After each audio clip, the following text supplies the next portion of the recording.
দর্শক ক্রাইম ওয়াচে আপনাদের প্রত্যেককে স্বাগত জানাচ্ছি। আমি শফিক শাহিন। আশা করি যে যেখানে আছেন ভালো আছেন, নিরাপদে আছেন। গবেষণা বলছে দেশের ৩.৩ ভাগ মানুষ মাদকাসক্ত। নিঃসন্দেহে এটি একটি অশনি সংকেত। অমিত সম্ভাবনার যুব সমাজ কেন জড়াচ্ছে মাদকে? কিসের শূন্যতা? পারিবারিক মায়ার বন্ধনকে পেছনে ফেলে কেন যুব সমাজ মাদকের হাতছানির কাছে পরাজিত হচ্ছে? ক্রাইম ওয়াচের এবারের পর্বের শুরুতেই তুলে ধরছি মাদকের ছোবলে ক্ষতবিক্ষত যুবকদের কথা। জাতীয় মানসিক স্বাস্থ্য ইনস্টিটিউটের বাংলাদেশ জার্নাল অফ সাইকিয়াট্রি প্রকাশিত জরিপে উঠে এসেছে দেশে ১০০ জনের মধ্যে ৩.৩ ভাগ মানুষ মাদকাসক্ত, যাদের বয়স ১৮ বছর বা তার উপরে।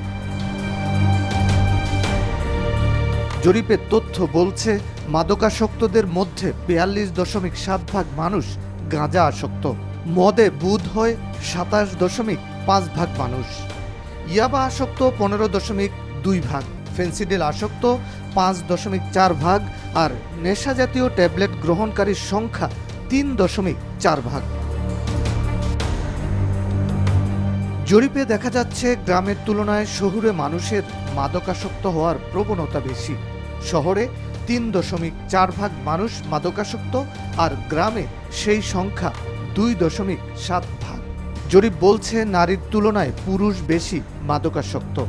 যৌথ পরিবারের তুলনায় একক পরিবারে মাদকাসক্তের সংখ্যাটাও বেশি। এমন জরিপের বাস্তব অবস্থাটা কি? ক্রাইম ওয়াচ টিম কথা বলতে চায় সেই সব মানুষের সাথে যারা মাদকের ভয়াবহ ছোবলে নীল। মাদকে জড়িয়ে ছিন্ন ভিন্ন তাদের জীবন। এই অলীক জীবনে কিভাবে জড়ালেন এইসব অমিত সম্ভাবনার যুবকরা? এক বাক্যে সবাই দাবি করেন, কারো হাতে খড়ি হয়েছে বন্ধুর মাধ্যমে, কেউ বা মাদকে বুঁদ হয়েছেন কৌতূহল থেকে।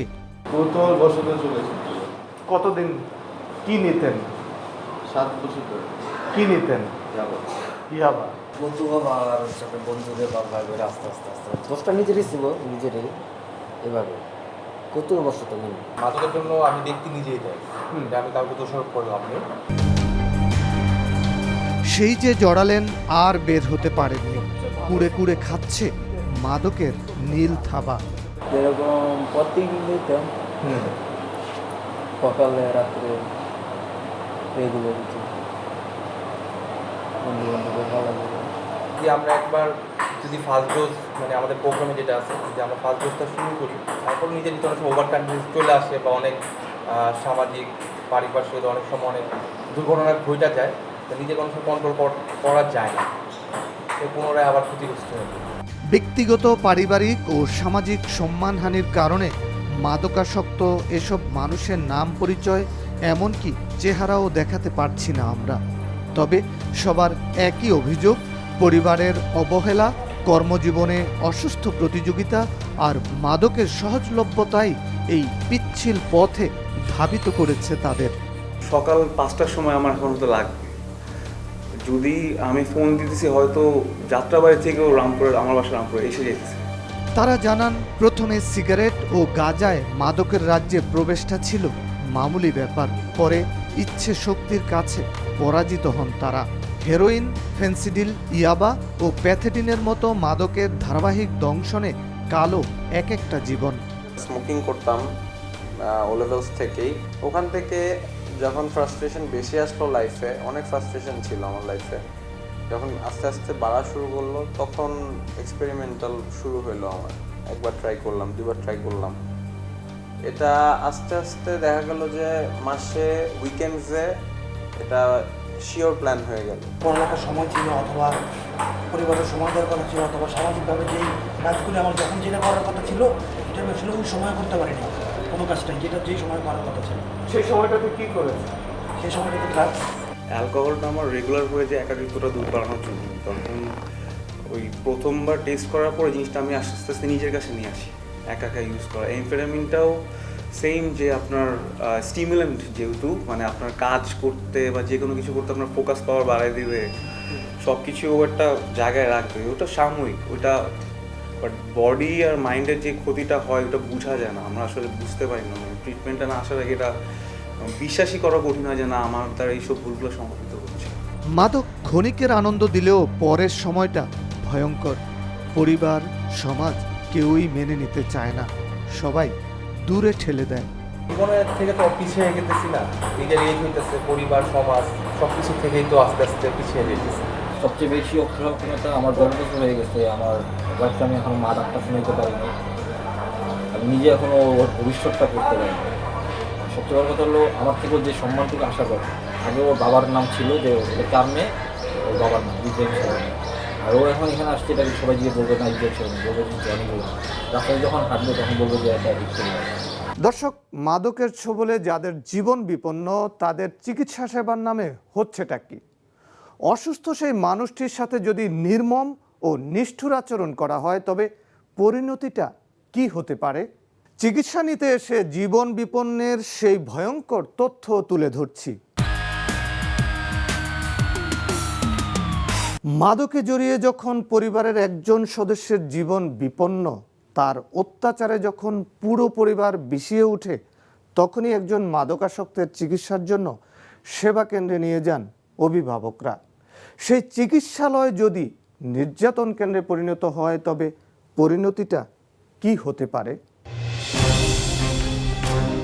মাদকাসক্ত মানুষ কখন কি করবে তার হিতাহিত জ্ঞান থাকে না, সেজন্যই হয়তো ঘরের মানুষটিকে পরের কাছে হস্তান্তর করেন পরিবার সদস্যরা। মাদক নিরাময় কেন্দ্র নামের সেই সেবালয়টি কতটা নিরাপদ এসব ঝুঁকিপূর্ণ মানুষের জন্য? ধরা যাক রাজধানীর মোহাম্মদপুরের মাইন্ড এইড হাসপাতালের কথা। 9ই অক্টোবর 2020। পুলিশের সিনিয়র এএসপি আনিসুল করিম শিপনের চিকিৎসায় তাকে নিয়ে ওই হাসপাতালে যায় তার পরিবার সদস্যরা। ওই হাসপাতালে পৌঁছানোর পর তাকে সাউন্ড প্রুফ কক্ষে নিয়ে চেপে ধরে একদল মানুষ। ক্লোজ সার্কিট ক্যামেরায় ধরা পড়ে শিপনের বাঁচার আকুতি। কিন্তু এতগুলো মানুষের সাথে শক্তির প্রতিযোগিতায় টিকতে পারেননি শিপন।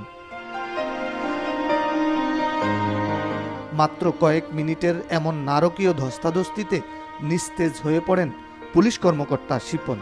পরিবারের সাথে পায়ে হেঁটে চিকিৎসা নিতে যাওয়া মানুষটি মুহূর্তেই ফেরেন লাশ হয়ে। রাজধানীর মালিবাগ রেলগেট এলাকায় হোলি লাইফ মাদকাসক্তি নিরাময় কেন্দ্র। মাদকাসক্ত ছেলে ইয়াসিনকে নিজে নিয়ে এসে ভর্তি করান তার বাবা মাসুম মিয়া। 22শে জানুয়ারি ভর্তির পর 1.5 মাসের মাথায় ছেলের লাশ গ্রহণ করেন তার পিতা। মাত্র 19 বছর বয়সে পৃথিবীর রং রূপ বোঝার আগেই মারা গেল ইয়াসিন। হোলি লাইফ মাদকাসক্তি নিরাময় কেন্দ্রের কর্মকর্তা ও অন্যান্য রোগীরা দাবি করেন আত্মহত্যা করেছে ইয়াসিন। আত্মহত্যা করার চেষ্টা করছে, তখন আমাদের লোকজন ভিতরে যায় দেখে সে তার গামছা গলায় দিয়ে সে ঝুলন্ত অবস্থায় আছে। তার শরীরে আঘাতের চিহ্ন আছে। এখানে কোনো আঘাত করা হয়নি, কারণ সে তার একটা প্রবণতা ছিল বাসায়ও ছুরি দিয়ে ব্লেড দিয়ে শরীর টরীর কাটতো। ওই কাটার পরিপ্রেক্ষিতে ওইগুলো আগের আঘাত সব। যখন আমরা বাথরুমে ঢুকছি, গেট ভাঙ্গা বলতে সুতা ছিল, সুতা খুইলা পরে ঢুকছি আমরা। ঢুকার পরে আমরা দেখছি যে উপরে যে রড আছে ওই রডের সাথে গামছা বাইন্ধা ঝুলা আসছিল। লাঠির আঘাতের চিহ্ন কালো হয়ে আছে না, ওগুলা সেলাই চিহ্ন। আগেও ছিল 3টা, যখন আসে তখন ছিল 3টা আঘাত নিয়ে আসছিল, আর এখানে এসে করছে 2টা। একটা দাগ ছিল আগে, আর কোনো দাগ ছিল না, কারণ ছেলে মারা গেছে আমার। এখানে মিথ্যা কথা কার কোনো অবশ্যই না, কেন মিথ্যা কথা বলুন? তো এখন তাহলে আমার কথা হইলো সে মাদ্রাসা অনেক দিয়েছি, মাসে 20,000 টাকা করে দিই। সে যদি আত্মহত্যা করে তারা কী করে, তারা কী দেখছে? বাথরুমে ঢুকলো গামছা নিয়ে, এখানে সন্দেহ লাগলো, আমাদের লোক দেরি হচ্ছে, সেখানে শব্দ শুনছে। তারপর ওরা যে দরজা খুলে দেখলো যে ঝুলন্ত অবস্থায় আছে। এমন তাজা প্রাণ কেন নিজেকে নিঃশেষ করে দিবে? এমন প্রশ্ন থেকে ক্রাইম ওয়াচ টিম হাজির হয় হোলি লাইফ মাদকাসক্তি নিরাময় কেন্দ্রে। প্রবেশ মুখেই হোঁচট খেতে হয়। এই প্রতিষ্ঠানের দাবি অনুযায়ী ইয়াসিন কোথায় কিভাবে আত্মহত্যা করলো তা দেখতে চান গণমাধ্যম কর্মীরা। তবে তাদের যেতে দিতে নারাজ প্রতিষ্ঠানটির ব্যবস্থাপকরা।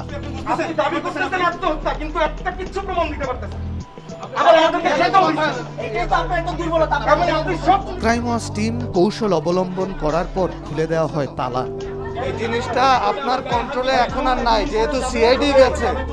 আমরা যদি ক্রাইম সিন নষ্ট করি এর দায়িত্ব সিআইডি নেবে। 3 তলা থেকে 6 তলায় উঠতে সরু সিঁড়ি, একজনের বেশি সিঁড়ি দিয়ে ওঠা সম্ভব নয়। এক একটি কলাপসিবল গেট পার হয়ে যখন রোগীদের থাকার কক্ষের দরজায় পৌঁছাই, সেখানেও লোহার গেট। এটি মাদক নিরাময় কেন্দ্র নাকি মাদ্রাসা সেটি বোঝা মুশকিল হবে যে কারো। এখানে যারা আছেন জানালেন মিশ্র প্রতিক্রিয়া। কেমন আছেন এখানে? মোটামুটি। হ্যাঁ, মোটামুটি। কতদিন হলো? 2 মাস 1 সপ্তাহ। আমি আসছি এখানে চিকিৎসা নেওয়ার জন্য। চিকিৎসা নিয়ে 1 মাসই তো আমি এখন সুস্থ আছি। এখন আমি বাসায় যেতেছি, কিন্তু মনে করেন এখন এখানে বলতেছে যে 4 মাস কি 5 মাস নাকি এখানে থাকতে হবে, তারপর নাকি বাসায় যেতে হবে। ফোন চাইছিলাম যার জন্য এই জন্য একটু ভাঙচুর করা হয়েছে। এমনকি এখানে যে নির্যাতন হয় সেই নির্যাতনের কথা ক্রাইম ওয়াচ টিমের কাছে বলার কারণে আবারও নির্যাতন হতে পারে বলে আশঙ্কা করলেন রোগীদের কেউ কেউ। আমার এখানে আজকে 1 বছর হয়েছে। গতবার আমি 3 বছর ছিলাম, এর আগে 2 বছর ছিলাম। তো এখানে বানটান দিয়ে রাখে 4 দিন 5 দিন 12 দিন 20 দিন এরকম বান দিয়ে রাখে, প্রচণ্ড দোকানে মাইদুর করে। এখন আপনার থেকে যে আমরা বসছি এই জন্য আমাদের অত্যাচারও করতে দিতে পারে। ক্রাইম ওয়াচ টিমের কাছে প্রতিষ্ঠানটির কর্মকর্তারা দাবি করেন ইয়াসিনের নাকি আগে থেকেই আত্মহত্যার প্রবণতা ছিল। ওই বাথরুমে ঢুকা এর ইয়াটা ভাঙছে, রেজার ভাঙ্গা ওই নিজের হাতে 2টা পোস্ট দিয়েছে বড় বড় করে, সেলাই পড়ছে 2 হাতে 12টা 13টা। যারা নেশাগ্রস্ত হয় তারা এমন একটা পর্যায়ে যায় যে জীবনের ব্যাপারেই সে সম্পূর্ণরূপে বেখেয়াল হয়ে যায়, তার কোনো ভ্রুক্ষেপ থাকে না জীবনের প্রতি।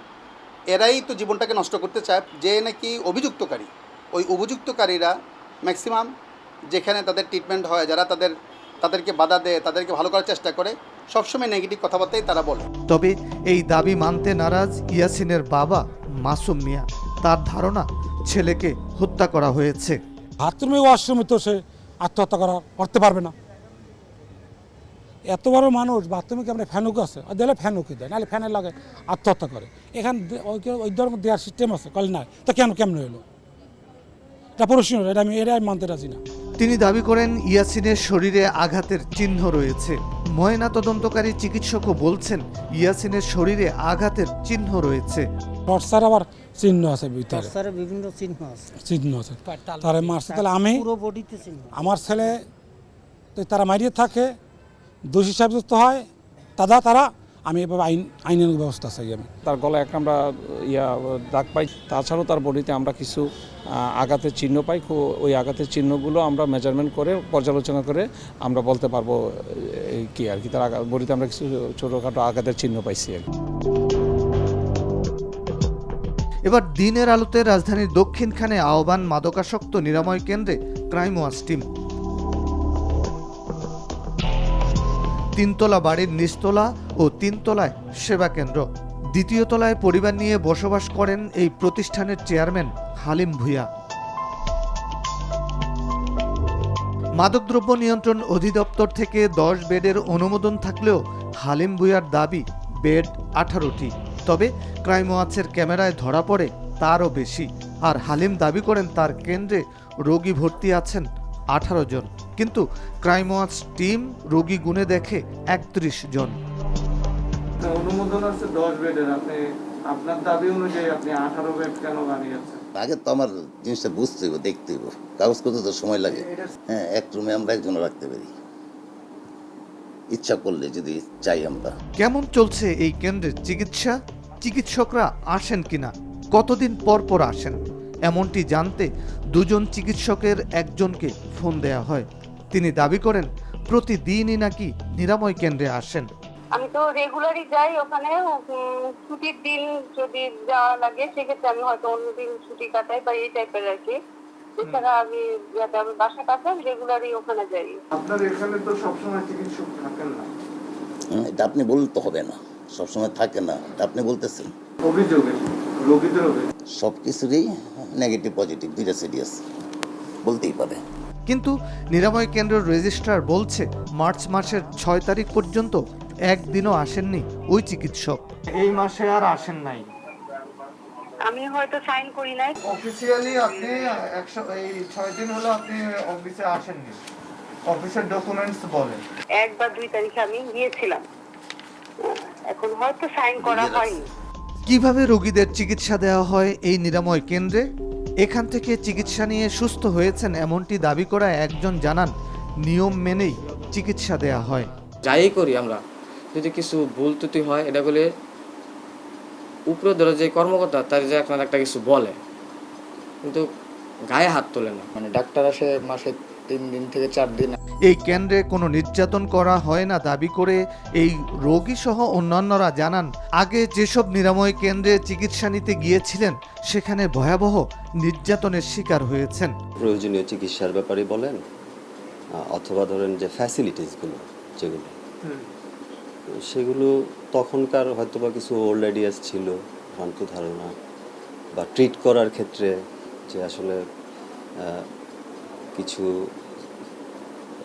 আপনার সাইকোলজিক্যাল ফিজিক্যাল কিছু টর্চারের সম্মুখীন হইতে হইতো, যেগুলো এখানে নাই। মাদক নিরাময় কেন্দ্রে যেন সার্বক্ষণিক চিকিৎসক থাকেন, এই কেন্দ্রগুলো নিয়মের মধ্যে চলে, সে ব্যাপারে মাঠ পর্যায়ে তদারকি বাড়ানোর তাগিদ মাদকদ্রব্য নিয়ন্ত্রণ অধিদপ্তরের কর্মকর্তাদের। আমরা চেষ্টা করছি আমাদের নীতিমালা যাতে তারা ফলো করে। আমরা প্রায় অভিযান চালাচ্ছি, কেউ যদি করে থাকে তারা অন্যায় করে আমাদের গোচরে আসলে আমরা এটা বন্ধ করে দিয়ে দিই। 9টা আমরা ইতিমধ্যে আমরা বাতিল করে দিয়েছি এবং অনেকগুলো টোটালি বন্ধ করে দিয়েছি যাদের লাইসেন্স ছিল না।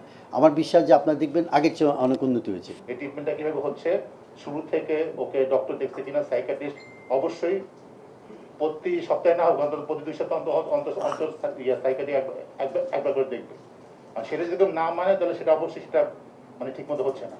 দর্শক, অন্ধকার গহ্বরের শেষ প্রান্তে থাকা মানুষটির জন্য পরিবারের যে আকুতি সেটি আমাদের কতটা স্পর্শ করে। মাদকের ছোবলে ক্ষত বিক্ষত মানুষগুলোর স্বাভাবিক জীবনে ফিরে আসা কতটা চ্যালেঞ্জের। আদরে সোহাগে মায়া মমতায় জড়ানো এক একটি প্রাণ কেন ঝুঁকে যায় মাদকে? কেন পরিবারের বন্ধনের বাইরে মাদকের টানে জীবনকে তছনছ করে দেয় যুব সমাজ? এমন হাহাকারের প্রশ্ন কোনো মায়ের, কারো স্ত্রীর, আর বুক ফাটা আর্তনাদে ভারী সন্তানের বাবার। 3 জন 3 ভুবনের বাসিন্দা। ধরা যাক একজনের নাম আজাদ রহমান, একজনের নাম দিলারা, আরেকজনের নাম সামিয়া। আজাদ এসেছেন বাবা হয়ে তার সন্তানকে দেখতে। দিলারার পাহাড় সম দুঃখের জায়গাটাও তার ছেলে, আর সামিয়ার দুঃখের দরিয়া তার স্বামী। ব্যক্তিগত, পারিবারিক ও সামাজিক মর্যাদাহানির কথা বিবেচনায় এই 3 জনের কারো নাম, পরিচয়, এমনকি ছবি দেখাচ্ছে না ক্রাইম ওয়াচ। এরা কেউ কাউকে আগে থেকে না চিনলেও তাদের দুঃখের কারণ একই সূত্রে গাঁথা। আমার এখন এই বয়সে এসে চিন্তা করি যে ছেলে মেয়ের ভবিষ্যৎ, টাকা পয়সা, বাড়ি ঘর, এগুলো কিন্তু কোনো ম্যাটার করে না। ম্যাটার করে যে আমি আমার বাকি জীবনগুলো সুন্দর সুষ্ঠুভাবে কাটাতে চেষ্টা করব, আমার ছেলে মেয়েরা ভালো মানুষ হিসেবে, সুস্থ চিন্তাধারার মানুষ হিসাবে বেঁচে থাকবে। একটা ছেলে, একটা বাচ্চার মন কি চায় সেটা তার ফ্যামিলিতে যেন বলতে পারে। তো সেই বলার জায়গাটায় যদি একটা দূরত্ব তৈরি হয়ে যায়, যদি একটা ভয় থাকে কাজ করে, যদি বন্ধু না হতে পারি, দিস ওয়ে দ্যাট ওয়ে সে তার ভালো লাগাটা কোথাও না কোথাও তৈরি করে নেবে। সেটা তার রং সিলেকশন হতে পারে। এটা যে রোগ, যেই ধরনের রোগ, তার জন্য আসলে ট্রিটমেন্ট সেন্টারটা খুব দরকার, খুবই দরকার। আমরা আসলে বুঝতে পারি না, আমরা অ্যাকচুয়ালি সমাজটাকে প্রচণ্ড ভয় পাই, মানুষের কথা প্রচণ্ড ভয় পাই। একজনের কারণে পুরো পরিবার দিশেহারা।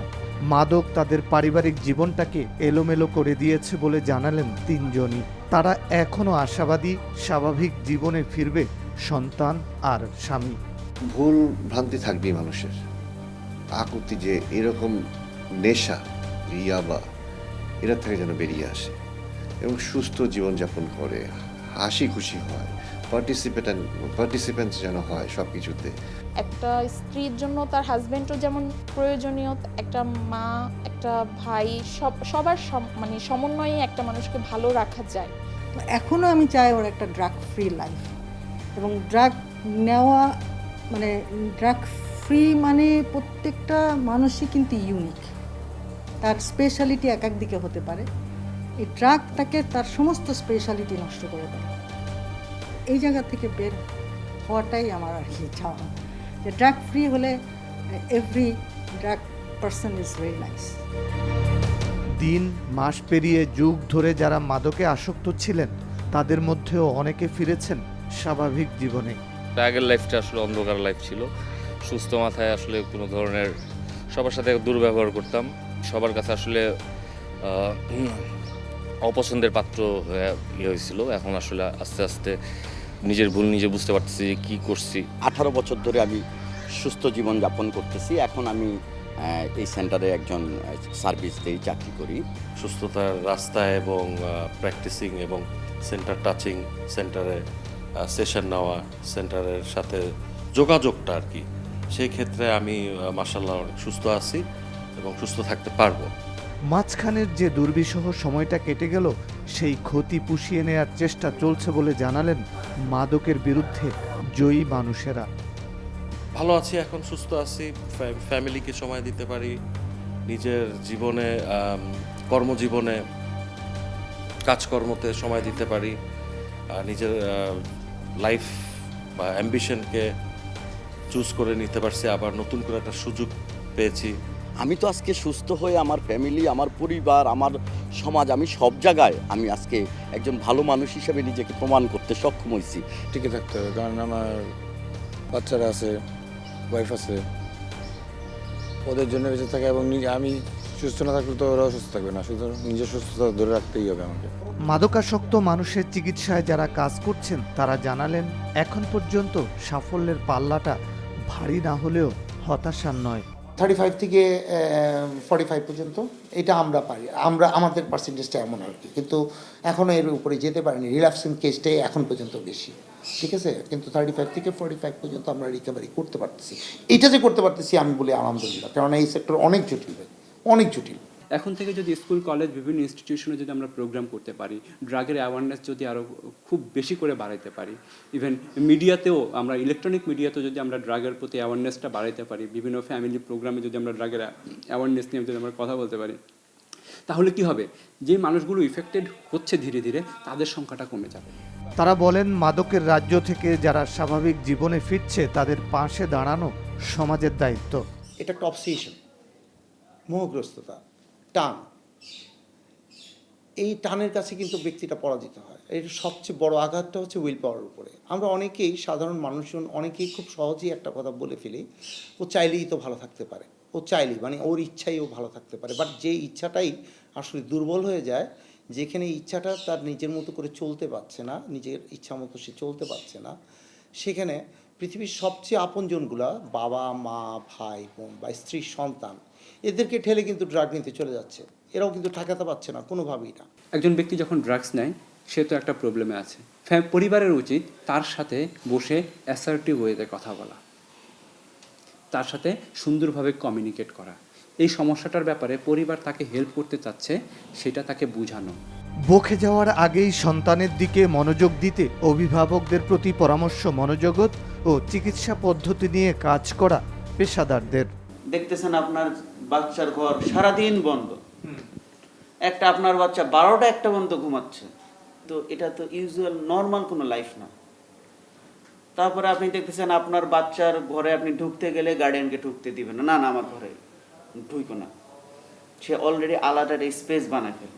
ঘরের মধ্যে ঢুকলেন, ঢুকে দেখলেন অনেক কিছু ইনস্ট্রুমেন্ট, সাপোজ কাঁচি, সাপোজ দেখতেছেন সিগারেটের গুঁড়ো, সাপোজ দেখতেছেন এখানে ওখানে হচ্ছে আপনার কাগজের টুকরো এভাবে মলাট করে এক জায়গায় ফালানো। আপনাদের অবশ্যই তখন সিনসিয়ার হইতে হবে। ছোটোবেলা থেকে যে সে বেড়ে উঠলো, সে তার জীবনের যে স্ট্রেসগুলো আছে সেগুলো সে কীভাবে মোকাবিলা করলো, ফ্যামিলি তাকে কিভাবে লালন পালন করলো, সে বাইরের মানুষের সাথে সে কিভাবে ইন্টারেক্ট করলো, তার যে টোটাল যে ডেভেলপমেন্টাল যে প্রসেসটা সেই জায়গাটাতে সে কিভাবে বেড়ে উঠলো, এইটা একটা ফ্যাক্টর কাজ করে। আর সোশ্যাল বা এনভায়রনমেন্টাল ফ্যাক্টরটা হচ্ছে যে সে কোন পরিবেশে বিলং করছে, কোন পরিবেশে ছিল। দর্শক, কাছের মানুষটির ভেতরে কেন শূন্যতা তৈরি হয়, কেন মমতায় জড়ানো জগৎটা চলে যায় মাদকের রাজ্যে তা দেখছিলেন এতক্ষণ। তাই ভুক্তভোগী অভিভাবকদের ভাষায় বলতেই হয়, সন্তানকে পণ্য না বানিয়ে আসুন মানুষ বানাই, তাদের ব্যাপারে মানবিক হই, যত্ন নেই। ক্রাইম ওয়াচের শেষ প্রান্তে আমরা আপনার আশপাশে ঘটে যাওয়া কিংবা ঘটতে পারে এমন কোনো অপরাধের কথা আমাদের জানান।